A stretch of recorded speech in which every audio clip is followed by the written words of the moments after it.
Yeah, The Good, the Bad, and the Ugly isn't just a masterpiece. It's basically a survival story in cowboy boots. Today we're counting down 12 weird facts you never knew about the 1966 spaghetti western classic. From deadly stunts to mix-ups that could have killed the movie, these stories prove the Wild West wasn't only on screen. Number 12. Before The Good, the Bad, and the Ugly became the crown jewel of spaghetti westerns, it was an idea scribbled in a boardroom.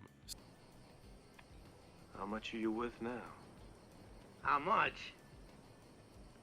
$2,000. $2,000. Yeah, $2,000. Sergio Leone met with United Artists execs in '65, and instead of a script, he just riffed a story off the top of his head. He promised a prequel to his Dollars trilogy, centered around three outlaws chasing buried treasure during the Civil War. That was it. No finished draft. Just Leone's charisma and a cigarette cloud convincing Hollywood to hand over the money. It worked, obviously, but it also explains why the film feels half chaos, half genius. Leone was making it up as he went, and somehow stumbled into cinematic history. Imagine your boss greenlighting your improv monologue. Number 11. Clint Eastwood was already the face of Leone's westerns, but he wasn't about to saddle up for peanuts. When approached for a third movie, Eastwood hesitated until he negotiated a deal that included a $250,000 salary, a Ferrari, and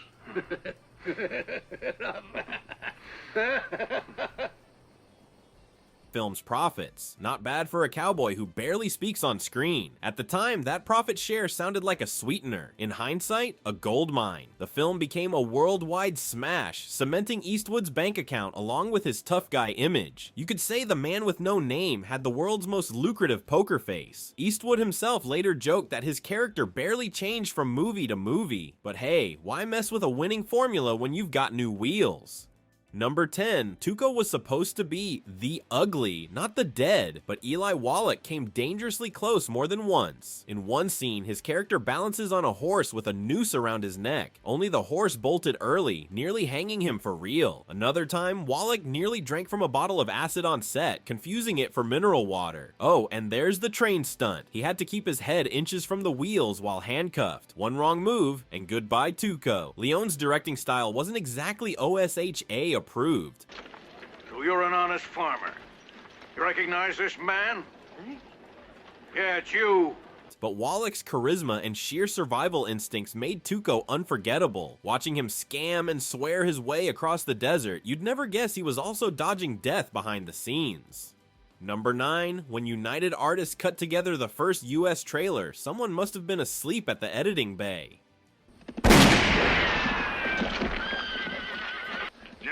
No pistol, amigo. It won't do you any good. They introduced Lee Van Cleef's Angel Eyes as the ugly, and Eli Wallach's Tuco as the bad. Oops. It sounds minor, but it speaks volumes about how strange the film's US rollout was. Studio execs had no idea how to market a movie that was violent, morally messy, and 3 hours long. To them, it was just another cowboy flick from Italy. Of course, audiences figured it out once they hit the theater. Tuco might be slimy, but he's no Angel Eyes. Still, the mix-up lives on as a weird piece of marketing history, proof that even classics can be misfiled by the people selling them. Number 8. One of the most jaw-dropping scenes in the film is the bridge demolition during the Civil War sequence. Leone didn't want fakery, he wanted a real bridge blown sky high, and boy did he get it. The only problem? The initial blast also destroyed the cameras filming it. The crew had to rebuild the entire set and restage the explosion, wasting days of work and budget. Blondie! It looks like the captain is really asking for a bullet in his guts. All because no one thought to put the cameras at a safe distance. Imagine explaining that one to the financiers. The second attempt went smoothly though, and what ended up on screen is pure spectacle. It's chaotic, massive, and one of the best practical effects sequences in Western history. Still, somewhere in Italy, that first bridge went up for nothing. Number 7. If the dubbing feels a little strange in The Good, the Bad, and the Ugly, that's because it was. Hey, amigo, you know you've got a face beautiful enough to be worth $2,000? Leone filmed the entire movie without synchronized sound. Actors spoke their lines in whatever language they preferred. Eastwood in English, Wallach in English or Spanish, Italian actors in Italian, and then everything was dubbed later. This was standard practice in Italy at the time, but it gives the film its unique, slightly surreal vibe. The dialogue doesn't quite match the lips, but it adds to the dreamlike mood of Leone's close-ups and sweeping desert landscapes. It also meant Leone could direct actors more visually, focusing on faces, gestures, and rhythm instead of dialogue. In a way, the whole film plays like a silent movie with gunshots and Morricone's score carrying the story. Number 6. Before filming, Sergio Leone ran into Orson Welles, who had one piece of advice: don't do it. His reasoning? Civil War movies were box office poison. Audiences, he claimed, just didn't want to see that period on screen. Lucky for us, Leone didn't listen. Instead of focusing on history, he used the Civil War as a backdrop, chaotic, brutal, and ultimately indifferent to the outlaws running through it. Far from poison, the setting gave the film scale and moral weight. Ironically, Welles himself starred in plenty of projects that were financial flops. Leone's gamble, on the other hand, paid off in spades. Sometimes even a genius like Welles misses the mark. Good thing Leone didn't let Citizen Kane scare him off. Okay, let's pause for a second. We've covered actors nearly dying,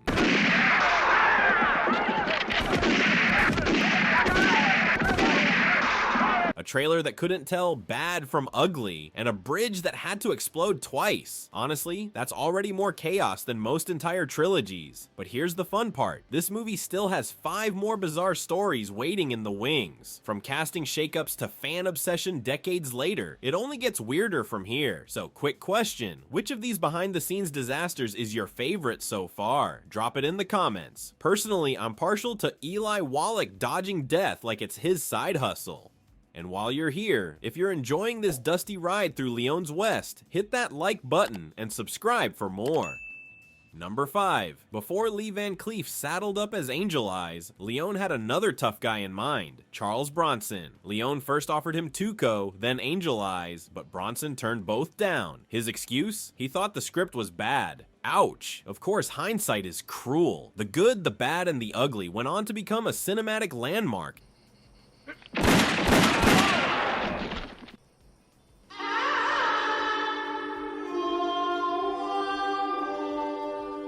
And Bronson missed out on being part of it. Instead, he later starred in Once Upon a Time in the West, another Leone epic that finally put him in the saddle of greatness. So Bronson still got his spaghetti western glory, but he could have been the bad. Instead, Van Cleef stole the show, and Bronson had to wait a few more years for his duel with destiny.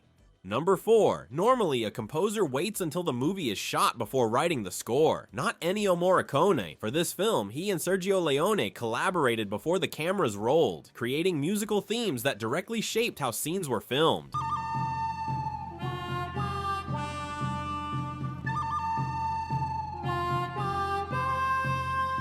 Leone even played the music on set to help actors feel the rhythm. That's why the editing, gunfights, and close-ups feel like they're dancing with the soundtrack. The movie was literally built to match the music. The result? One of the most iconic soundtracks in film history. The wailing vocals, the whip cracks, the whistles, they're practically characters themselves. Without Morricone's score guiding Leone's camera, those legendary standoffs wouldn't pack nearly the same punch. Sometimes the music doesn't just accompany the movie, it is the movie. Number 3. Ever wonder why Eastwood's Man with No Name suddenly picks up a poncho halfway through the film? That's because The Good, the Bad, and the Ugly is actually set before the other 2 films in Leone's Dollars trilogy. Leone designed it as a loose prequel, explaining how Eastwood's gunslinger evolved into the character from a fistful of dollars and for a few dollars more. It's subtle. There's no hand-holding timeline, but the poncho moment is a wink to fans. The trilogy was never meant to be perfectly connected, but this film gives the mythic gunslinger a sort of origin story. Of course, his backstory is still mostly a mystery, but in Leone's world, the fewer answers, the better. Number 2. The climactic duel takes place in Sad Hill Cemetery, an enormous circle of graves built by Spanish soldiers working as extras. After filming, the cemetery set was abandoned and left to nature. Overgrown, forgotten, basically lost to time. But decades later, dedicated fans tracked it down and painstakingly restored it. They cleared the weeds, rebuilt the grave markers, and brought Leone Leone's iconic battleground back to life. Today, you can actually visit Sad Hill Cemetery in Spain, complete with the famous circular arena where Blondie, Tuco, and Angel Eyes squared off. It's proof that some movie sets never really die, they just wait to be rediscovered. Sad Hill went from prop to pilgrimage site, a testament to how deeply this film still resonates. Number 1. By the time filming wrapped, Clint Eastwood was done. Not just with the movie, done with Sergio Leone. Why? Because Eastwood hated how his character was being overshadowed. In the earlier films, Eastwood's gunslinger was the cool, silent centerpiece. But in The Good, the Bad, and the Ugly, Leone gave Tuco, Wallach, most of the dialogue and personality. Eastwood started calling the project The Good, the Bad, and the Ugly, and the Other Guy, and not in a charming way. Add to that the grueling shoot in Spain's heat, Leone's obsessive retakes, and near-death accidents on set, and Eastwood swore off working with Leone again. That's why The Good, the Bad, and the Ugly was the last time Eastwood teamed up with the Italian maestro. Sure, Leone wanted him for Once Upon a Time in the West, but Eastwood didn't even take the call. Still, the tension between director and star might be what gave The Man with No Name his To you, please.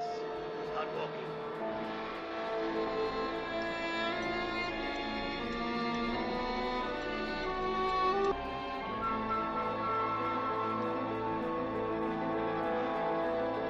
final iconic edge. Blondie looks tired, stoic, maybe even fed up, and it wasn't acting. It was Eastwood, ready to ride off into Hollywood legend. So there you have it. 12 weird, wild facts that prove The Good, the Bad, and the Ugly wasn't just a movie. It was a high-stakes circus behind the camera. Improvised pitches, deadly stunts, mislabeled trailers, and even Orson Welles playing the role of unsolicited career coach. It's easy to think of classics as flawless works of art, but half the time they're accidents held together with grit, luck, and a little Morricone magic. That chaotic energy is part of why the film still feels alive nearly 60 years later. So, which fact blew your mind the most? Let me know in the comments. And if you had fun, saddle up with a like and subscribe for the next ride.